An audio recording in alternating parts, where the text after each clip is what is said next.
Welcome to this UCL lunch hour lecture on the witch in the Bible and beyond, the misuse of the scriptures during the witch hunts. My name is Dr. Anne Jeffers. I'm research associate at the Margaret Beaufort Institute, University of Cambridge. It is my honor, privilege, and I have to say great pleasure to introduce today's speaker, Dr. Alinda Damsma. Dr. Alinda Damsma lectures in ancient Semitic languages in the Department of Hebrew and Jewish Studies. She received her Bachelor and Master of Divinity from the Rijksuniversiteit Amsterdam in 2003 and a PhD from the Department of Hebrew and Jewish Studies, UCL, in 2008. After her PhD, she conducted postdoctoral research at the University of Cambridge and UCL. Before she rejoined UCL in 2019, she taught at King's College London, Leo Baeck College, and the University of Oxford. Her current research focuses on the use of Aramaic in Kabbalistic writings. In addition, she is working on a monograph which examines the role and the impact of the Bible on the early modern witch hunts. Her research interests are the Hebrew Bible, Bible translations, the ancient Near East and its languages, Jewish mysticism, and magic, divination, and witchcraft in biblical and post-biblical times. Before we begin, I wanted to let you know that we will have some time at the end of the lecture for questions, and these can be submitted at any point during the talk by going to Slido on your web browser and entering the event code #witch. I will now hand over to Alinda for their talk. Thank you. So many thanks for your very kind introduction. I was delighted when Dr. Anne Jeffers accepted my invitation to chair this talk. Dr. Anne Jeff and I, we have known each other for quite some time, and her research on magic and divination in the Bible and beyond has been hugely influential for my own work. I also wish to thank my colleagues from UCL's events team for making today's lecture happen. It was a huge pleasure working with them as well. So let me share my PowerPoint from the beginning. And good afternoon, everybody. And thank you for joining this lunch hour lecture on the witch in the Bible and beyond. Because my own research specialism is in the Hebrew Bible, known as the Old Testament in the Christian tradition, I mostly use the term Bible within the context of the Hebrew Bible, rather than the New Testament. This is also because the Hebrew Bible was mostly used during the time of the witch hunts to demonstrate the existence of witches and witchcraft in the times of old.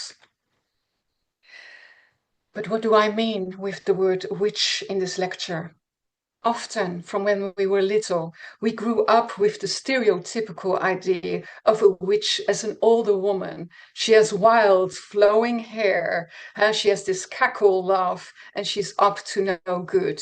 A bit like the cartoonish character you can see here on the screen. Of course, a witch can also be a practitioner of beneficial magic. She can be a good witch, or he can be a good witch. Especially nowadays, there are people who identify themselves as witches, and they often have the best and purest intentions at heart. For now,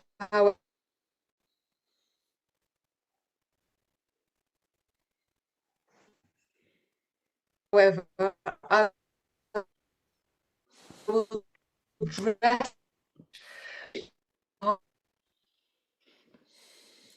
harmful magic definition is found in the landmark study by Professor Ronald Hutton, The Witch, A History of Fear from Ancient Times to the Present.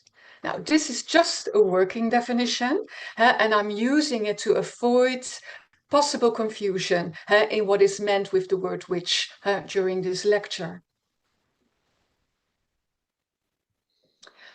At first sight, it may seem odd to pair the Bible and witchcraft together. Often people think that the Bible on the one hand and topics such as magic, divination, and witchcraft on the other don't go together. For instance, here on the screen, you can see a picture that was taken in 2016 during the Witch Festival held in New York City. Now, and then in the background, you can see some protesters carrying signs that seem to negate any link between Christianity, the Bible, and topics such as magic and divination. But look here, at the same witch festival, we see a festival goer holding a sign that says, "Witches heal." So what is actually going on? Is the Bible completely opposed to anything dealing with magic, divination, and witchcraft?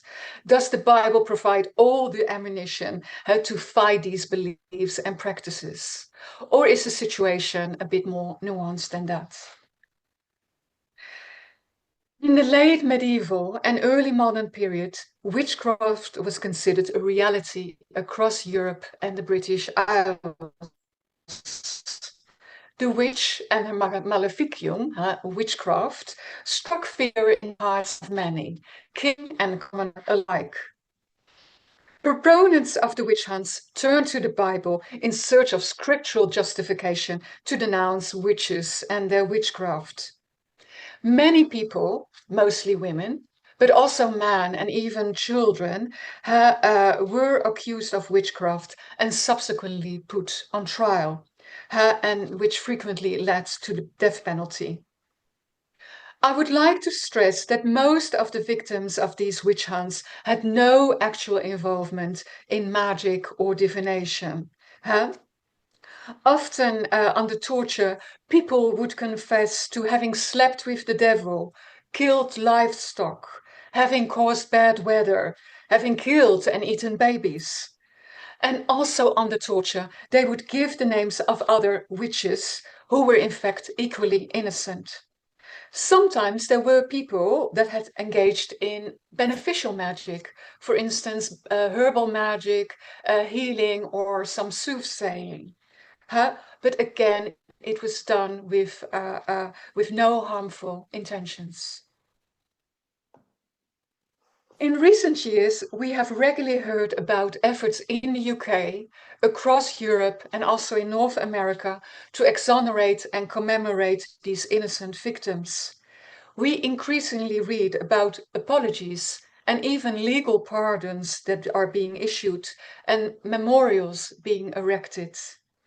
My own research approaches this dark chapter in history from an important yet underexplored angle, and that is the role and the impact of the Bible on the witch hunts. During the witch hunts, the learned elite, which could be clergy, clergymen, jurists, physicians, and even a king, they wrote tracts about witchcraft and witches. These tracts are known as demonologies, and they provided the intellectual foundation of the witchcraft beliefs that circulated throughout that period. And some of these beliefs are the pact with the devil, the witches' Sabbath, and also had the night flights of the witches.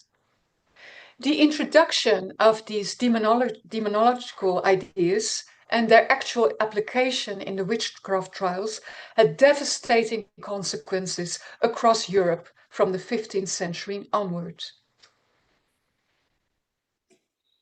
The most notorious and influential demonology is the Malleus Maleficarum, known as the Hammer of the Witches in English. It was published in the late 15th century. Now, these demonologies, they are full of scriptural references which serve as proof text. And what do I mean by proof text? According to the Merriam-Webster dictionary, a proof text is a scriptural passage that is adduced as proof for a theological doctrine, a belief, or principle. The writings of the demonologists relied heavily on the Bible to prove the reality of witches and witchcraft. Now, what is interesting is that the demonologists particularly referred to the Hebrew Bible. Of course, magic and divination also feature in the New Testament, but most proof texts that are used, they stem from the Hebrew Bible. Now, how can we explain that? When Jesus and his followers perform miracles, these acts are seen as divine miracles. The same holds true for the prophets of the Hebrew Bible. As a result of their holiness and their closeness to God, these prophets are able to perform supernatural deeds. They did not practice magic, but God empowered them to do so. This in contrast to the magicians from Egypt, whom we encounter in the book of Exodus. Another characteristic of the demonologies is their derivative nature.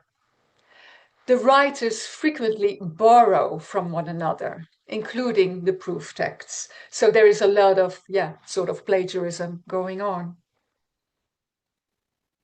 For this lecture, I have chosen the biblical story about the woman of Endor, which we find in the first book of Samuel, chapter 28. In this story, we encounter King Saul, and King Saul was the first king of ancient Israel. On the eve of a crucial battle, Saul wishes to consult a female necromancer, a modern-day medium, so to speak, because he is desperate to get a message from God on the outcome of this battle. God had previously rejected King Saul. He no longer deemed him worthy to be a king. And therefore, King Saul was unable to seek advice from God's legitimate prophets and other means of legitimate divination. In his despair, King Saul decides to consult a medium, and he specifically asks for a female medium. Now, to cut a very long story short, the female medium, she lives in Endor and she raises the spirit of the prophet Samuel, and this at the request of King Saul himself. The prophet Samuel was once Saul's trusted ally, and he also anointed him as king over Israel. Now, the prophet Samuel delivers a very harsh message to the king. Samuel confirms that God has rejected Saul and that he and his sons will join him tomorrow in death when they lose their lives in the battle. Understandably, King Saul is deeply upset when he hears this message, and he collapses. The woman of Endor urges him to get up and eat something in order for him to regain his strength and to go into battle. The image of the woman of Endor that we get from this story is of a woman who is very kind, hospitable, and she is coming to the aid of someone who is in his darkest hour. I've chosen this proof text because it featured most prominently in the early modern witchcraft debates. The demonologists usually depicted the woman of Endor as a witch, a ritual magician. She is a servant of the devil. Two rival theories dominated the continental witchcraft debates, and these theories they are about the nature of Samuel's apparition. Predominantly Catholic Bible commentators argued that Samuel himself, or at least his effigy, was raised. Mostly Protestant commentators said that this apparition was a demonic illusion. The demon was a lying spirit whose task it was to deceive King Saul and to lead him and his sons to death. Although the demonologists denounced the woman of Endor as a witch, I would like to stress that the Hebrew text itself does not call the woman of Endor a witch. Her practices are not described as witchcraft. The biblical Hebrew word for witch is melchasheva, and we also find the term ba'alat keshafim, a mistress of witchcraft. Now, both these terms, they are missing in the story about the woman of Endor. Instead, the woman is called a mistress of the spirits of the dead, a ba'alat of. She's a necromancer, a medium. She communicates with the dead on behalf of the living. Therefore, calling her a witch is an error. Also, the story itself, as I said before, does not equate necromancy with the dark arts, because harmful magic is done to deliberately target someone, to deliberately cause harm, and necromancy is not meant like that. It's a form of divination, not witchcraft.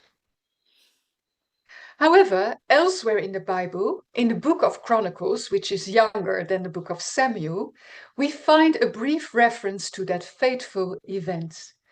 In the first book of Chronicles, we read the following. Saul died for the trespass that he had committed against the Lord in not having fulfilled the command of the Lord. Moreover, he had consulted a ghost, or a necromancer, to seek advice, and he did not seek advice of the Lord. So he had him slain, and the kingdom transferred to David, son of Jesse. Here we can see that King Saul's visit to the woman of Endor is already cast in a negative light. King Saul's visit to the woman of Endor has become one of his major transgressions, and the composer partly attributes Saul's death to his consultation of a necromancer. So already in the Bible itself, we start seeing a shift in the perception of the story.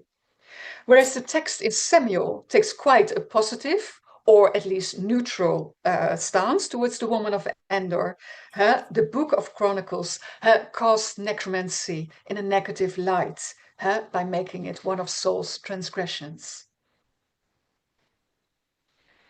But even in the book of Chronicles, the woman of Endor is not yet called a witch. How then did the story in 1 Samuel 28 become such a prominent proof text? Would demonologists just open a Bible and look for suitable texts? Now, this is not usually how it went. For this proof text and many other texts from the Bible, the demonologists relied heavily on the church fathers. The patristic exegesis of 1 Samuel 28 had a profound influence on the interpretation of this narrative by the demonologists. The reliance of the demonologists on the authority of the church fathers was by no means unique. Medieval scholasticism was also deeply rooted in classical Christian exegesis. And the Renaissance had the motto ad fontes, back to the sources. And this really triggered the interest in the church fathers at that time. Their writings became increasingly accessible through translations and textual research. Therefore, in order to understand the role of this story in the demonological writings and also in the witch hunts in general, we have to examine the perception of this story in the patristic corpus. The church fathers, in turn, relied heavily on the translations of this biblical story in the ancient Bible versions, most importantly, the Greek Septuagint and the Latin Vulgate. The Septuagint translated the Hebrew term Ba'alat of as a ventriloquizing woman who speaks from the belly. Most translators and commentators interpreted a woman of Endor's ventriloquism as some kind of genuine or demonic divinatory technique. So she was not using her own voice, but out of her body came the voices of the spirits or demons. In rabbinic literature, we also find the notion that the voices of the dead speak from between the joints or from the armpit of the Ba'alat of. The Latin Vulgate used the word Pythonissa for the woman of Endor. This ancient version understood the woman of Endor to be a woman who possesses a python. The term python may go back to the mythological serpent that was slain by Apollo at Delphi, formerly called Pytho. Given the connection with the Delphic oracle, the term python was subsequently associated with the power to divine the future. Hence, the word Pythonissa originally referred to a woman who had the gift of divination.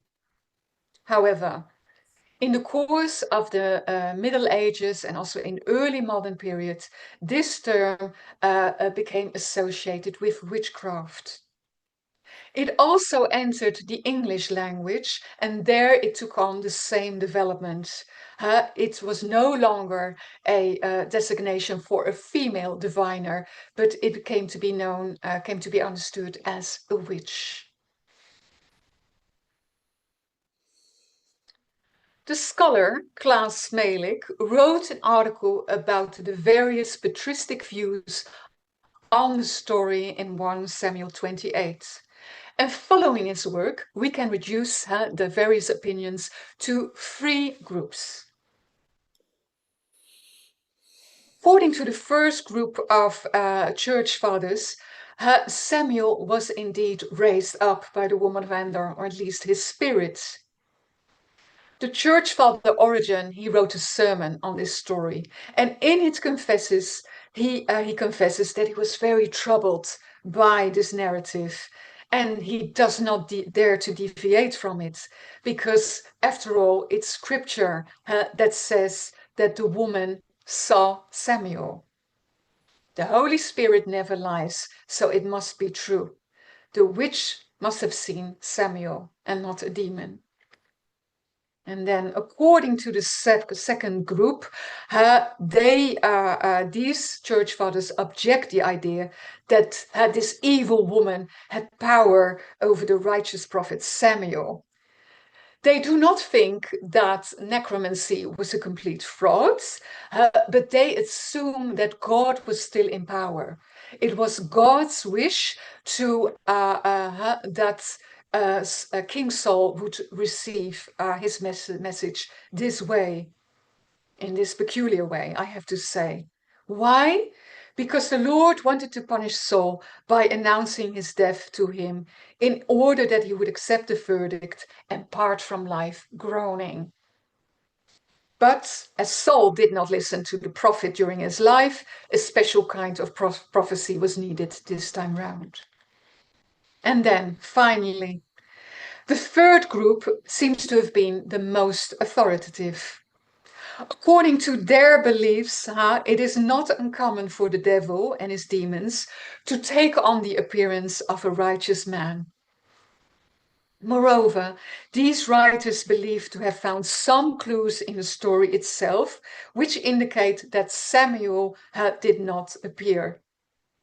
Because in verse 13, the woman says that she sees Elohim coming out of the ground. Now, we can understand the Hebrew word Elohim as gods, but these church fathers say, no, it's the word for demons in this context. Also, they find the speech of the prophet Samuel in the story a little bit suspicious. He doesn't rebuke the King Saul harshly. And he also says, tomorrow you and your sons will be with me. And they say, these church fathers, with me, because the me is the devil. Saul and his sons will be with the devil tomorrow. I will now introduce you to some early modern demonologists and their views on the woman of Endor. Now here on the screen you can see Johannes Weer. And Johannes Weer was a physician and he wrote a demonology halfway the 16th century. Weer was critical of the persecution of alleged witches, although his views were rather moderate compared to later skeptics. As a physician, he tried to find alternative reasons for the behavior of some of these women. For instance, maybe they suffered from melancholy. What is also very interesting in his demonology, at least for my own research, is that he critically looks at various terms in the Hebrew Bible that deal with magic and divination and witchcraft. Now, he himself did not know the Hebrew language, but he was supported by a very famous Hebraist, and his name was Andreas Macius.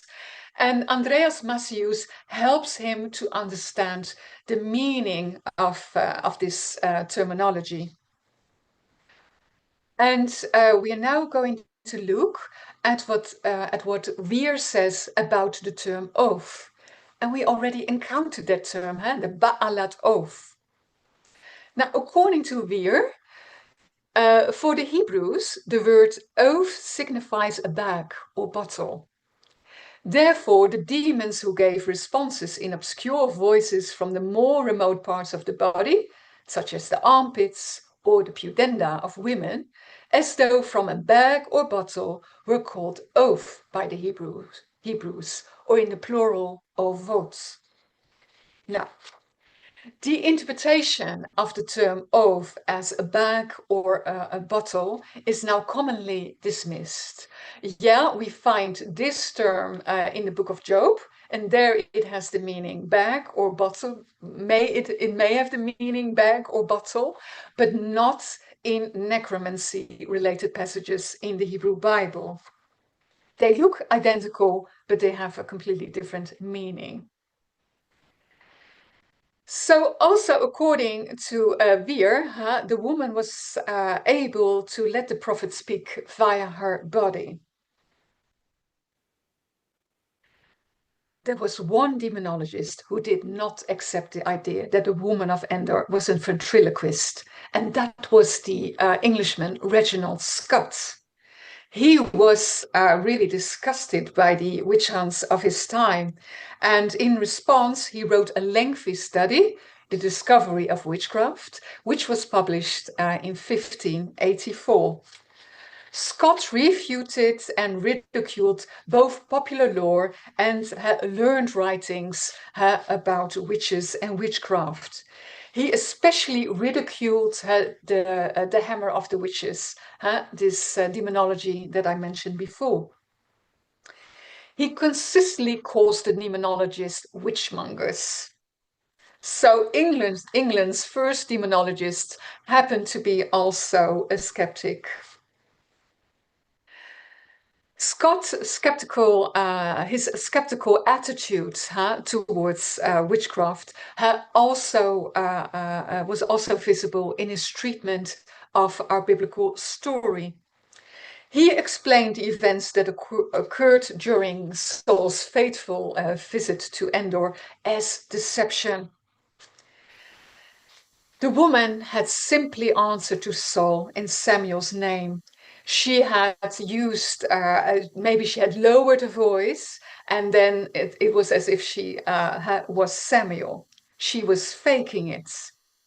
Or, alternatively, Scott suggests that she had a male accomplice with her in the room, and he pretended to speak as Samuel. But how was this possible? Well, Scott writes that most likely King Saul was in another room, and that's why this woman of Endor could fake it. And she knew exactly who had come to visit her, because according to the Bible, King Saul was taller than everyone else. So he had arrived at her place. She had immediately recognized King Saul, but she just played along. She put him in a different room, and then she tricked him. How then was she able to predict the future? Well, Reginald Scott says that King Saul was so distressed that while he was in this different room, he blurted out everything that had happened to him, God rejecting him. And for her, it was not difficult to guess what fate was awaiting King Saul. His reputation had fallen so deeply, and she knew that the end was nigh for him. And then we have here King James I on the screen. When he was still King James VI of Scotland, he was a hardcore demonologist, really one of the hardliners. King James is generally known for commissioning the King James Version when he became King of England.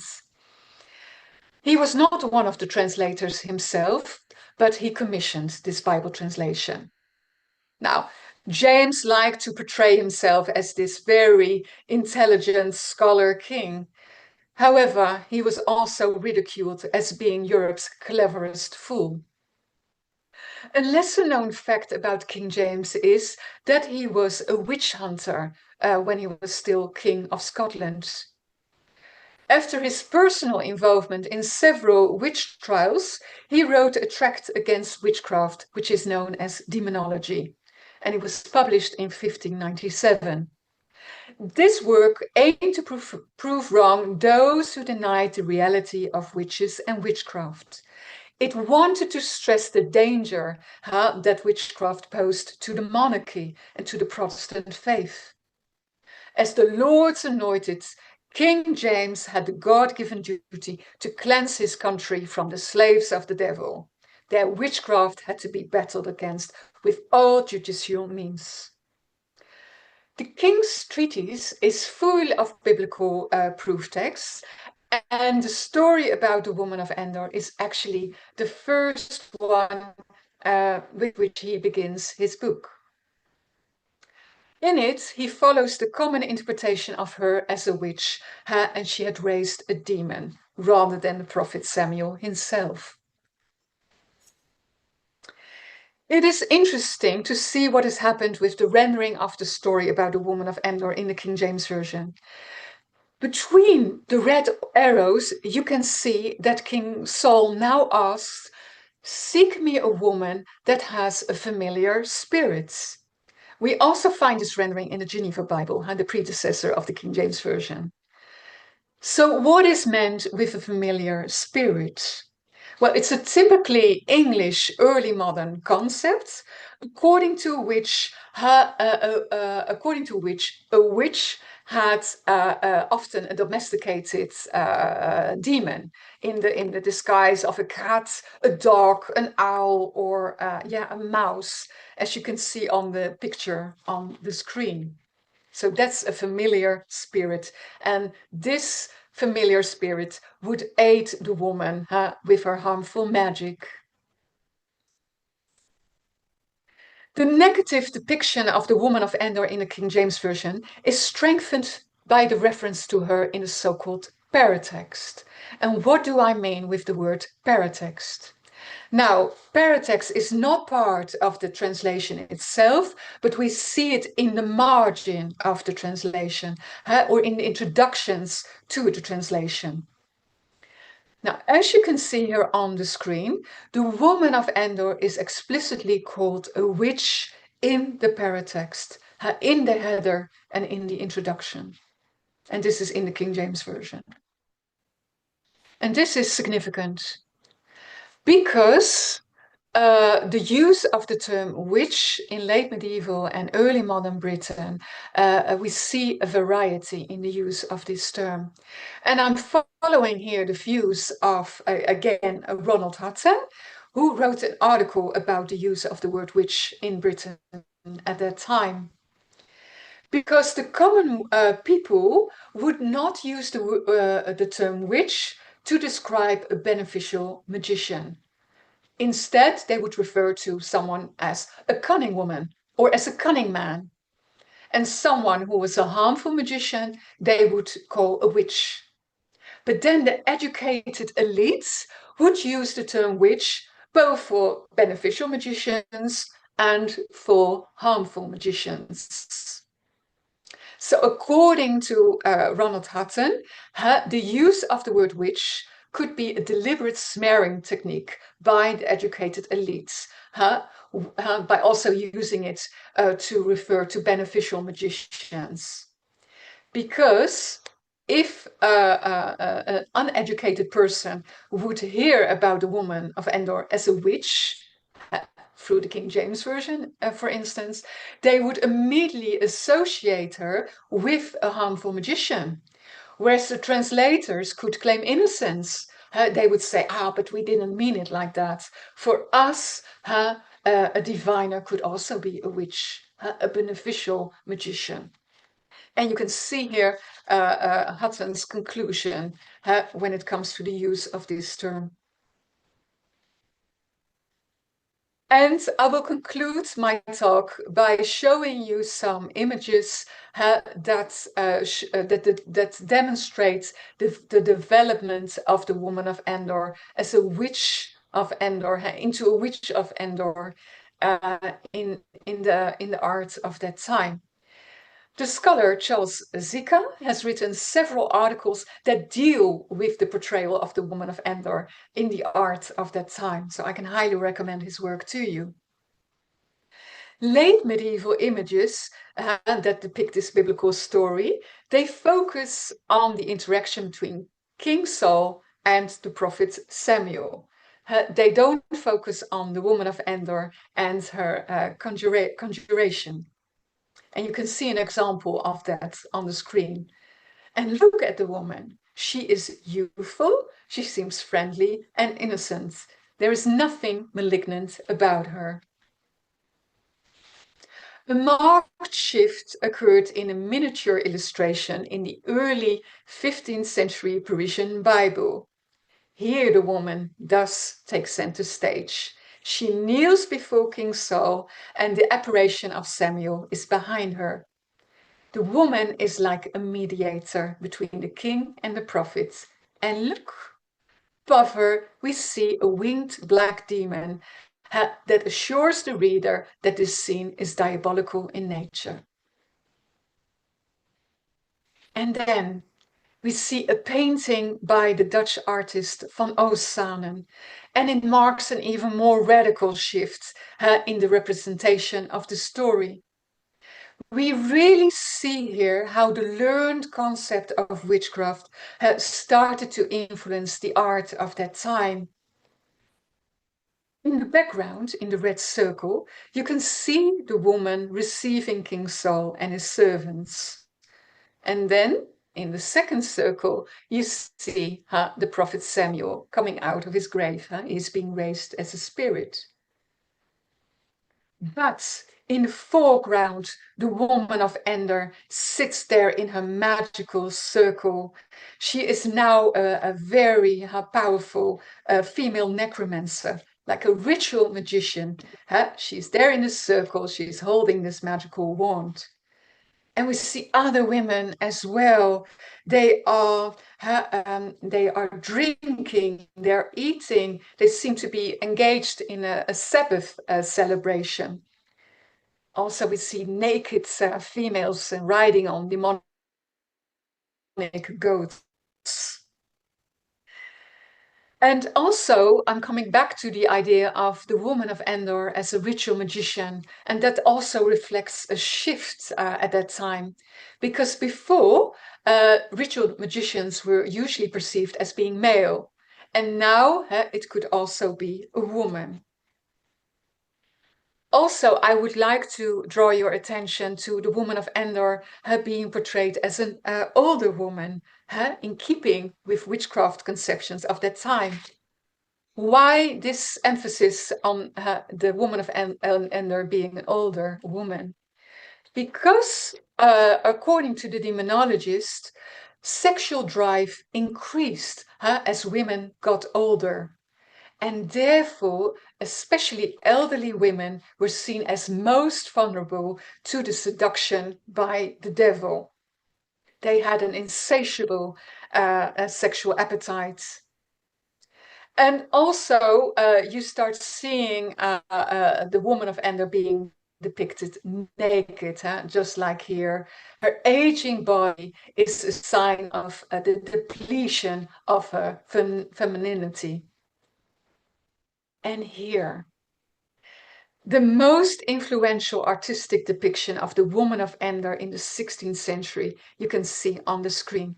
It is a woodcut, probably from 1569, by Johann Teufel. And crucially, it appeared in the Luther Bible from 1572. In this woodcut, the woman of Endor and the prophet Samuel, they are together in this magical circle. They're surrounded by magical paraphernalia, and you also see an altar-like table in the background. All of these paraphernalia could be interpreted as Catholic symbols, just like the rosary, which is hanging from her arm. And in a marginal gloss of the Luther Bible, there you go, marginal gloss, paratext, Luther stated that not Samuel himself had been raised, but an evil spirit. And it was raised by a sorceress, a Zauberin. So the evil character of the woman of Endor is being emphasized, and the demonic nature of Samuel's apparition. This painting by Andrew Lawrence was created probably halfway the 18th century. The time of the witch hunts had more or less come to an end. However, her depiction, as you can see on the screen, is still heavily influenced by the earlier portrayal of her. She's an old woman, she is evil, she is naked here. She is surrounded by diabolical forces. And she has this long, half-flowing, wild hair, this uncontrolled sexuality. It symbolized her hair. So, this is the story of only one biblical proof text, and I've tried to squeeze it into 40 minutes. And as you can see, it is so important to understand the whole reception history of a biblical text in the early modern witchcraft debates. And even then, of course, it further developed in the writings and the art of that time. We have witnessed this chilling unfoldment of a biblical text in which a kind, hospitable, and capable female diviner was turned into a slave of the devil, intent to harm, whereas according to the biblical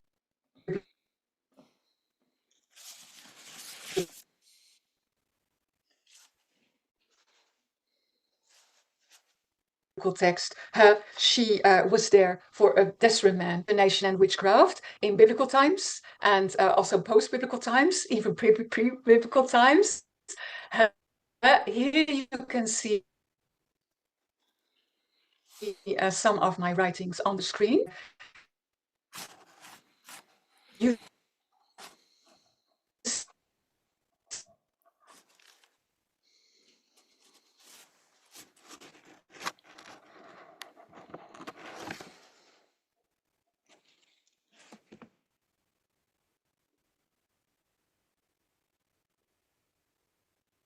approach.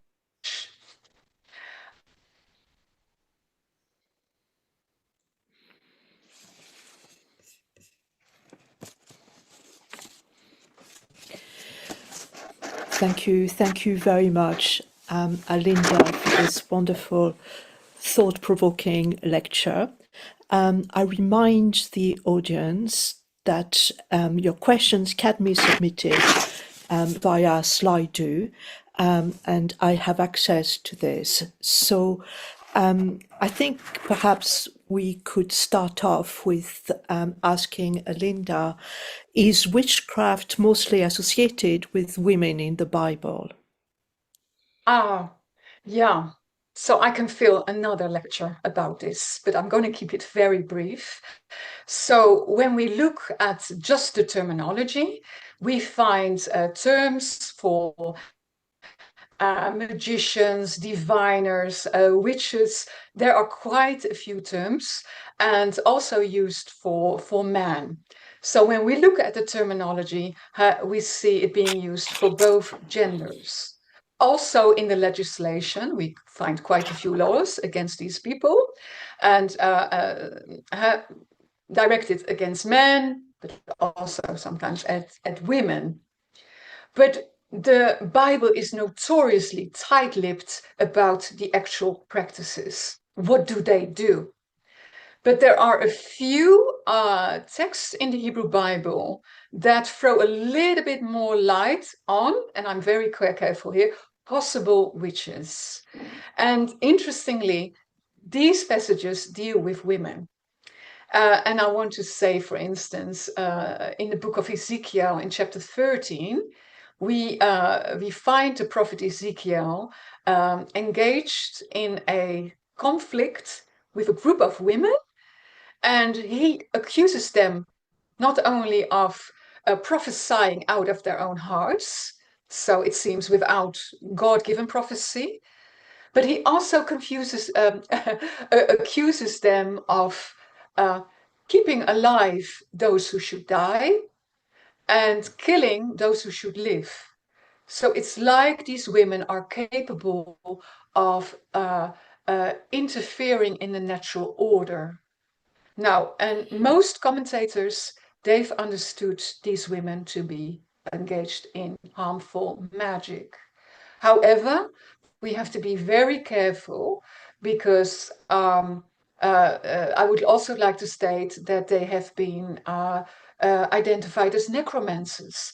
Maybe these were women who were engaged in mediumship, and that's why the reference to death. Or there is also a scholar who says, well, maybe they were midwives. Yeah, so very interesting. So again, we have to be very careful by saying, yeah, these are witches in the Bible. This is what they do. Yeah. Thank you very much, Linda. I've got some very interesting questions that would pick up from what a couple of things that you were saying in the lecture. Do you think that there is a link between the Bible, witchcraft, and the view of homosexuality?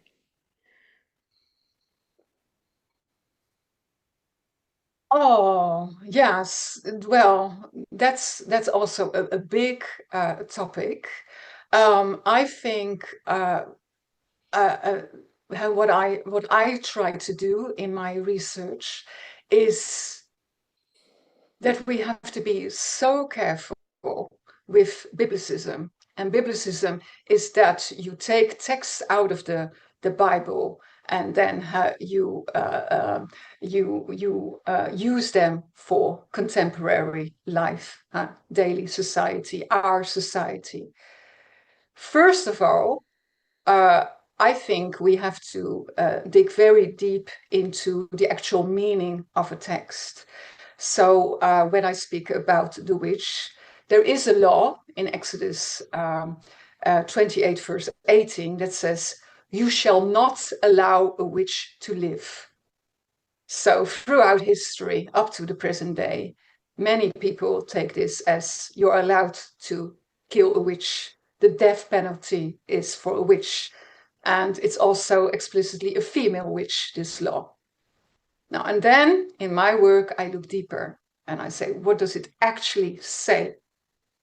So, and that's other part of my research, but maybe it's not, maybe it's a death penalty, but maybe not.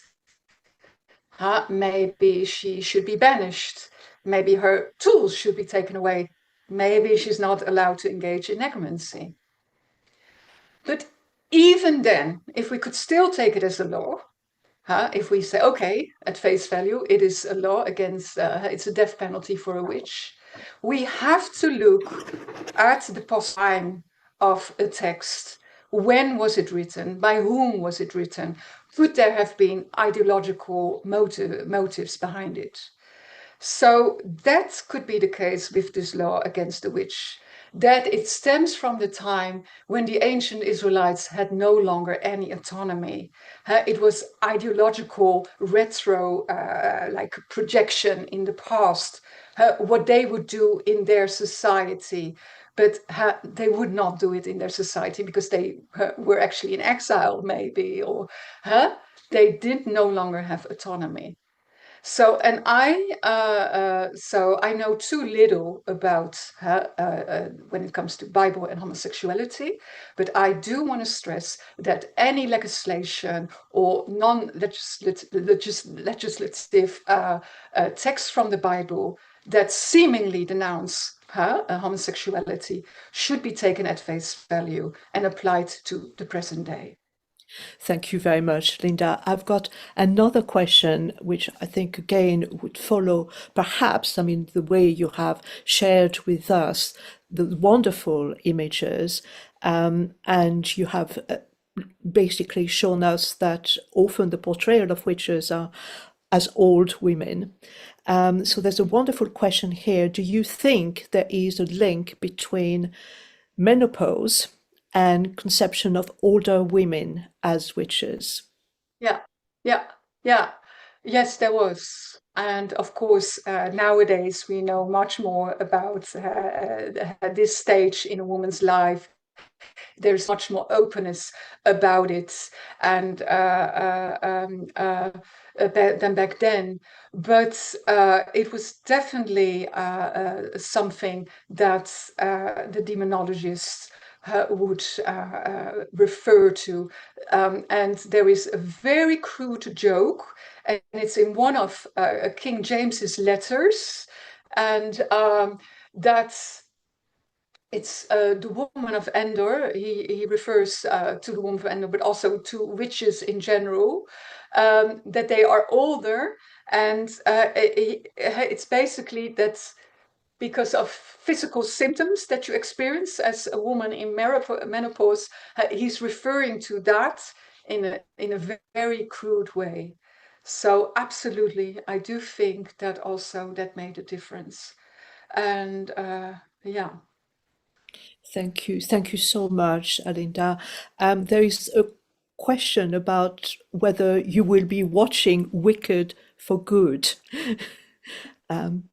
So I don't know the program, but that's the question that's been Yes. Oh, yeah. Well, the thing is, I provided. haven't seen the first part, so I would have to see the first part, and then I have to go to the sequel. So, and yeah, maybe as a treat for having done this lecture, have finalized it, I'm going to go there. Who knows? That would be a very fitting a conclusion to this topic today. Yeah.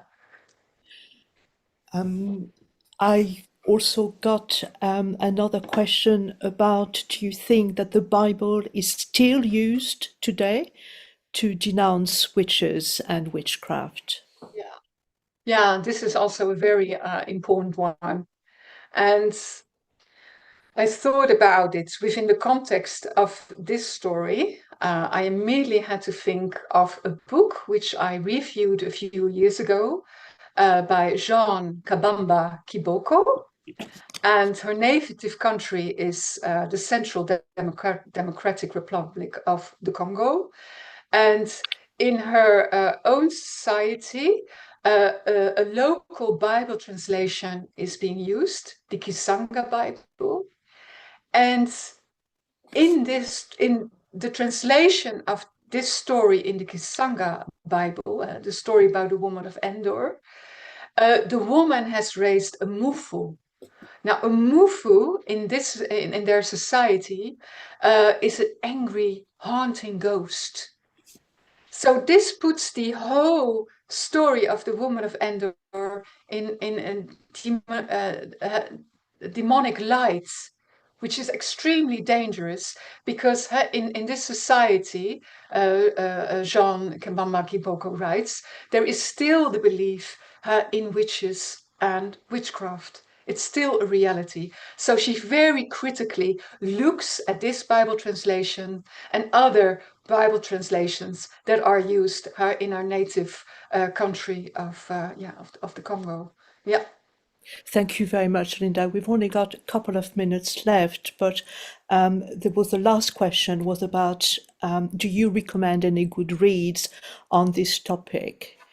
I know you have added very helpful slides at the end of this presentation, but perhaps you might want to sum that up. Thank you. Yes, so because the topic of the research into biblicism and the witch hunts is still in its infancy, we have scattered articles. This is still something, as I said, it's underexplored. So some of my articles, they deal with it. Um, I can highly recommend the works by Dr. Anne Jeffers, who deals with magic and divination in the time of the Bible and the ancient Eastern context of that. That's also a great starting point. As I said, and your works have been hugely influential for me, and such a pioneer in this. So I'm so happy that yeah, we can work together in this as well. Yeah. Thank you very much, Alinda. I think we're coming right to the end of this lecture. I just want to remind the audience that there is a QR code for the feedback form, which is on the slide, I think, which might come up now. And the team are asking you to complete it. It only takes a couple of minutes and it's multiple choice. And while you are all doing it, I would like to let you know about the next lunch hour lecture, which is entitled From Waste to Wonder, Can Nature Leftovers Shape the Future of Green Manufacturing? And this lecture will take place on the 25th of November from 3 o'clock until 4 o'clock, from 1 o'clock, sorry, until 2 o'clock. It remains for me, of course, to thank you all, the audience, for attending Dr. Damsma's lecture. And I think you'll all join me in being really, really grateful for Dr. Damsma's generosity in sharing her invaluable research, in highlighting the importance of biblical texts on culture, gender issues in particular. And I think, it was a real privilege to attend this lecture. So thank you very, very much, Alinda. It was the most stimulating and thought-provoking lecture. Thank you very much. Thank you. Yeah.